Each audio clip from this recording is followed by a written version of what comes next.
بريكة الحليب التونسية، كتجي بنينه وكتجي مقرمشه.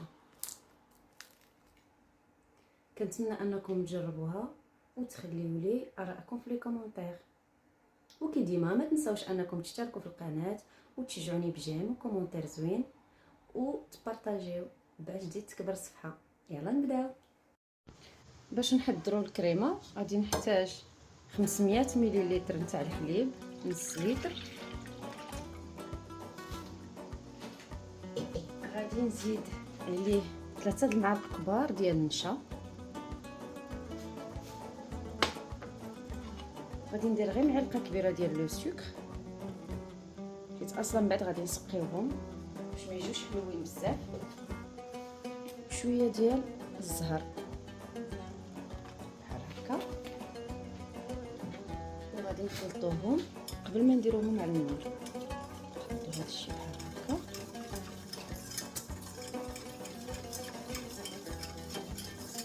من بعد ما حركناهم زدناهم مع بعضياتهم غادي نديروهم يطيبوا فوق النار.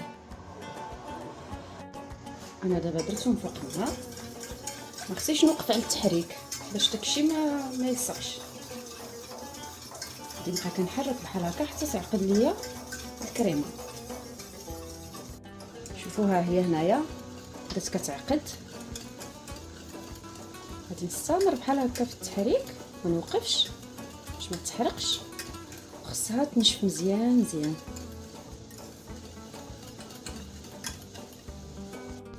من بعد ما عقدات بحال هكا غادي نزيد عليها معلقه كبيره ديال الزبده.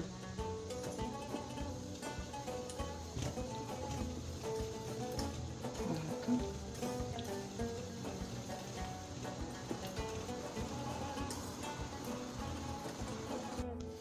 دابا غنديرها هنا باش نخليها تبرد على خاطرها.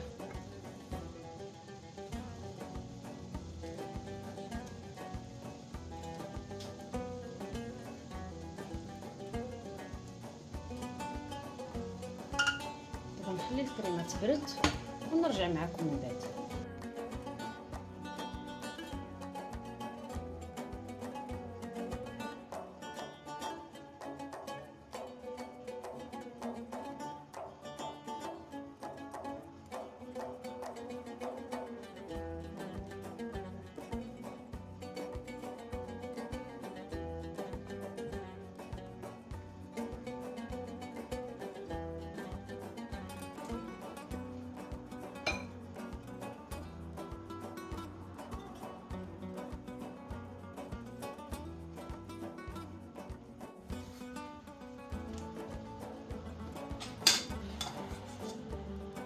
كنديروا لا كريم في الوسط بحال هكا.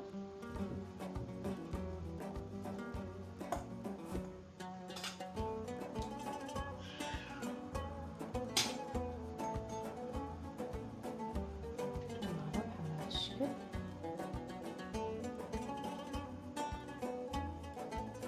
كنبدا كنزير، انا كنرولي وكنزير. دابا غندهن بالبيض نتاع البيض.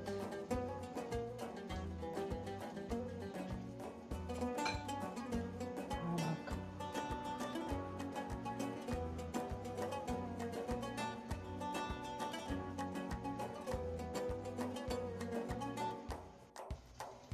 دابا من بعد ما شكلتهم صويبعات هكا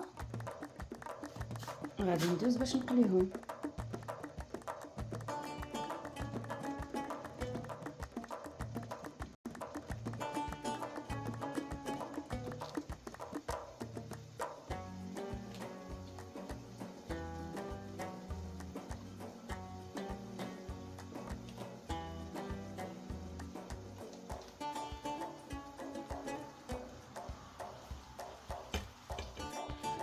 هذا هو الشكل النهائي ديال بريكة الحليب، كيجيو بحال هكا.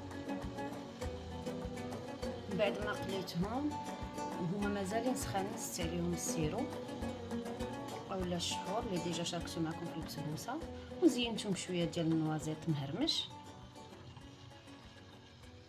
وبصحه والراحه.